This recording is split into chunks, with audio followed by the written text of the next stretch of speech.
আমরা সেই কৃষকের সন্তান যারা বুক চিতিয়ে ফ্যাসিবাদের বিরুদ্ধে লড়াই করেছি। সীমান্তে অনেক বাহাদুরি হয়েছে দাদাদের। আসসালামু আলাইকুম প্রিয় চাঁপাইবাসী, আপনারা এই কাঠ ফাটা রোদের মধ্যে দাঁড়িয়ে আছেন, আমাদেরকে সমর্থন জানাচ্ছেন, এই জন্য আপনাদের প্রতি আন্তরিক ধন্যবাদ এবং কৃতজ্ঞতা। প্রিয় চাঁপাইবাসী, জাতীয় নাগরিক পার্টির উদ্যোগে দেশ গড়তে জুলাই পদযাত্রা আমরা শুরু করেছি। আজকে আমরা এসেছি চাঁপাইনবাবগঞ্জে। আমরা এসেছি জুলাই গণ অভ্যুত্থানের বার্তা নিয়ে। আমরা এসেছি আপনাদের এলাকার সমস্যার কথা শুনতে। প্রিয় চাঁপাইবাসী, আমরা জানি চাঁপাইনবাবগঞ্জ আমের রাজধানী, কিন্তু দুঃখের বিষয় এত ঐতিহ্যবাহী জেলা হওয়া সত্ত্বেও এই আমকে এটাকে শিল্পের পর্যায়ে নিয়ে যেতে, এটাকে বিশ্বের বুকে তুলে ধরতে, এটাকে রপ্তানি করতে কোনো ধরনের উদ্যোগ আমাদের কোনো সরকারি নেয়নি এখন পর্যন্ত। প্রিয় চাঁপাইনবাবগঞ্জবাসী, আমরা জানি চাঁপাইনবাবগঞ্জ রেশম শিল্পের জন্য বিখ্যাত, কিন্তু এই রেশম শিল্প দিনে দিনে হারিয়ে যাচ্ছে। কোনো ধরনের উদ্যোগই নেওয়া হয়নি আমাদের এই জাতীয় শিল্পকে বাঁচিয়ে রাখার জন্য। আমরা চাই বাংলাদেশের যে জাতীয় শিল্প রয়েছে, কুটির শিল্প রয়েছে, সেগুলোকে যথাযথভাবে সংরক্ষণ করতে হবে। প্রিয় চাঁপাইনবাবগঞ্জবাসী, আমরা জানি আপনারা দীর্ঘদিন ধরে ট্রেনের জন্য আন্দোলন করছেন। আপনারা একটা আন্তনগর ট্রেন চান, সরাসরি ট্রেন চান চাঁপাইনবাবগঞ্জ থেকে। আমরা আজকের এই সমাবেশ থেকে আপনাদের এই দাবির প্রতি পূর্ণ সমর্থন জানাচ্ছি। আমরা আহ্বান করি সরকার যাতে দ্রুত সময়ের মধ্যেই চাঁপাইনবাবগঞ্জবাসীর এই দাবি পূরণ করে নেয়। প্রিয় চাঁপাইনবাবগঞ্জবাসী, চাঁপাইনবাবগঞ্জ আমাদের সীমান্তে প্রতিরোধের প্রতীক। চাঁপাইনবাবগঞ্জ মানে সীমান্তে কাস্তে হাতে বসে থাকা সেই কৃষক। আমরা সেই কৃষকের সন্তান যারা বুক চিতিয়ে ফ্যাসিবাদের বিরুদ্ধে লড়াই করেছি, বুলেট গুলি বুকেতে নিয়েছি। আমাদের এই আজকের সমাবেশেই আমাদের সাথে রয়েছেন একজন শহীদ পরিবার। এই চাঁপাইনবাবগঞ্জের মাটিতেই যার জন্ম, শহীদ তারেক হুসাইন। চাঁপাইনবাবগঞ্জ থেকে দুইজন শহীদ রয়েছেন।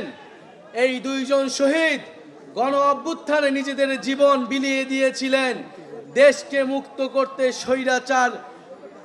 স্বৈরাচারের কবল থেকে দেশকে নতুন করে স্বাধীনতা এনে দিতে। আমরা সেই শহীদদের শ্রদ্ধাভরে স্মরণ করি এবং সেই শহীদরা যেই আকাঙ্ক্ষার জন্য, যেই নতুন বাংলাদেশের জন্য জীবন দিয়েছিল, আমরা যাতে সেই নতুন বাংলাদেশ বিনির্মাণ করতে পারি। প্রিয় চাঁপাইবাসী, আজকে অনেক কথা বলার ছিল, কিন্তু জানি আপনারা অনেকক্ষণ ধরে অপেক্ষা করছেন। শুধু এতটুকুই বলতে চাই, গণ অভ্যুত্থানের পরে আমরা একটা নতুন বাংলাদেশ চেয়েছি। গণ অভ্যুত্থানের পরে আমরা রাষ্ট্রের মৌলিক সংস্কার চেয়েছি। গণ অভ্যুত্থানের পরে আমরা গণহত্যাকারীদের বিচার চেয়েছি। আমরা জুলাই ঘোষণাপত্র এবং জুলাই সনদ চেয়েছি। প্রিয় চাঁপাইবাসী, আমরা জানি এই সকল দাবি আপনাদের মনের দাবি। চাঁপাইনবাবগঞ্জে কর্মসংস্থানের কোনো ব্যবস্থা নেই। এখানে শিক্ষা, চিকিৎসায় এই এলাকার মানুষ দীর্ঘদিন ধরে বৈষম্যের শিকার, অবহেলিত হয়ে রয়েছে। আমরা এই সকল বৈষম্য থেকে দূর হবে বাংলাদেশের সকল জেলা, সেই স্বপ্ন দেখি ইনশাআল্লাহ। প্রিয় এলাকাবাসী, আমরা আজকে এসেছি আপনাদের কাছে জুলাই গণ অভ্যুত্থানের বার্তা নিয়ে, যেই বার্তা একটা ইনসাফ ভিত্তিক রাষ্ট্র কায়েমের জন্য আমাদেরকে স্বপ্ন দেখায়, যেই বার্তা একটা বৈষম্যহীন বাংলাদেশের স্বপ্ন দেখায়। আমরা সেই বাংলাদেশের স্বপ্ন দেখি। আমরা স্পষ্টভাবে আজকের সমাবেশ থেকে বলতে চাই, সীমান্তে বিএসএফ আন্তর্জাতিক আইন লঙ্ঘন করে এখানে গ্রেনেড মারে, এখানে বোমার বিস্ফোরণ ঘটায়। আমরা কিন্তু এই সব আগ্রাসন আর মেনে নিব না। অনেক কাল হয়েছে, সীমান্তে অনেক বাহাদুরি হয়েছে দাদাদের, সেই বাহাদুরির দিন শেষ হয়েছে। যদি আর কোনো সীমান্তে কোনো ধরনের পায়তারা করা হয়, যদি সীমান্তে আগ্রাসন চালানো হয়, সীমান্তে আমার ভাইদের উপর হত্যার চেষ্টা চালানো হয়, আমরা সীমান্তে লং মার্চ ঘোষণা করব। আমাদের সীমান্ত আমরাই রক্ষা করব। প্রিয় চাঁপাইবাসী, আজকে আমরা এসেছি 64 জেলায় আমরা যাচ্ছি দেশ গড়ার আহ্বান জানিয়ে, দেশ পুনর্গঠনের অনুরোধ জানিয়ে। এই দেশ আপনার দেশ, আমার দেশ, শহীদের রক্তে রঞ্জিত দেশ। যেই তারেক এই চাপাই নবাবগঞ্জের বাসিন্দা, মাত্র 16-17 বছর বয়স, কাঠের দোকানে কাজ করত, সে ওই জুলাই গণঅভ্যুত্থানে অংশ নিয়ে শহীদ হয়েছে।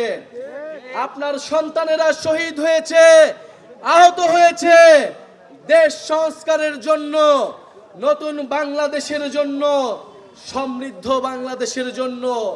সেই স্বপ্ন পূরণ করা আপনার আমার দায়িত্ব। আপনার আমার কাছে সেই স্বপ্ন হচ্ছে আমানত। সেই আমানতের খেয়ানত আমরা করতে পারি না। ইনশাল্লাহ আমাদের সেই স্বপ্ন পূরণ হবে। আমরা আজকে বিদায় নিচ্ছি। বিদায় নেবার আগে বন্ধুরা, আমরা আপনাদের কাছে প্রতিজ্ঞা চাচ্ছি, শপথ নিতে বলছি, নতুন বাংলাদেশের পক্ষে, রাষ্ট্রের মৌলিক সংস্কারের পক্ষে। আমরা কি শপথ নিব? নতুন বাংলাদেশের পক্ষে আমরা আছি, সংস্কারের পক্ষে আছি। এই মুহূর্তে কি দরকার? এই মুহূর্তে দরকার বিচার আর সংস্কার। এই মুহূর্তে দরকার বিচার আর সংস্কার। ক্ষমতা না জনতা, ইয়া প্রশ্ন সংগ্রাম, দালালি না রাজপথ। উত্তরবঙ্গে কোনো পার্টি আছে? রাজশাহীতে কোনো পার্টি আছে? চাঁপাইয়ে কোনো পার্টি আছে? গণঅভ্যুত্থানে কোনো পার্টি আছে? কোন সেই পার্টি?